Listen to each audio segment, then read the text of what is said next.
Welcome to Comic Book Overview, where everyone can come and indulge in all things comic related, whether it be movies, TV shows, cartoons, video games, or just comics themselves. If you love comic books, then show it by hitting that subscribe button to help this precious media that we all love thrive and flourish.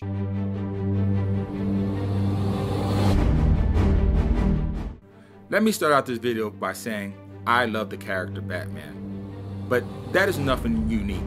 I suspect that most people that read comics in general have read his adventures, even if they are mainly a Marvel fan. He is just such a compelling character. What is there not to like?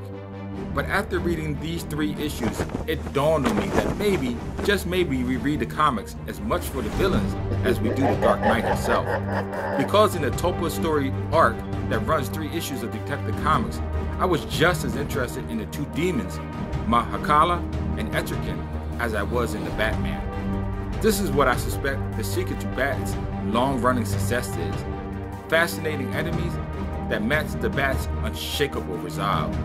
But as always, I digress. So let's jump right into the Topa Trilogy story arc. Tenzin Wyatt is a humble proprietor of a small Tibet shop located in Rikers Park in Gotham City. It seems that the sins of the father have been inherited by the son, as Rafe Kellogg, a notorious loan shark, visits Tenzin daily to collect on a debt his father owed. In his desperation, Mr. Wyatt uses the forbidden art of Topa, a concept in mysticism and the paranormal, where a being or an object can be created through the spiritual or mental powers. Through deep meditation, Tenzin manifests the semi-sentient golem-like creatures to commit theft for him, in an attempt to pay off his father's debt. But when his mindless automaton robbers are thwarted by the Bat, Mr. Kellogg's patience on late payments run thin, causing him to offer Tenzin one last chance on payment, which drives Wyatt to desperate measures, compelling him to create Mahakala, the Great Black One, a demon from the bowels of hell molded from anger, hatred, and violence. But what Tenzin doesn't account for is that, like all great power, the demon proves difficult to control. To halt a murderous rampage, Batman makes several attempts to stop Mahakala, but physical assaults prove useless. Bruce deduces that to defeat the conjuring of the occult, stronger magic must be used, leaving him with no alternative but to turn to Jason Blood for help, the living custodian of the demon known as Etrigan. Now, these 2 are interesting characters, much in the same vein as Dr. Jekyll and Mr. Hyde are. Or for those who wish a more modern example, Dr. Bruce Banner and the Incredible Hulk. But unlike a secret potion or unbridled rage, the demon can only be set free by Jason when he utters this chant: Yarba Dominicus Etrigan. Change, change, form of man.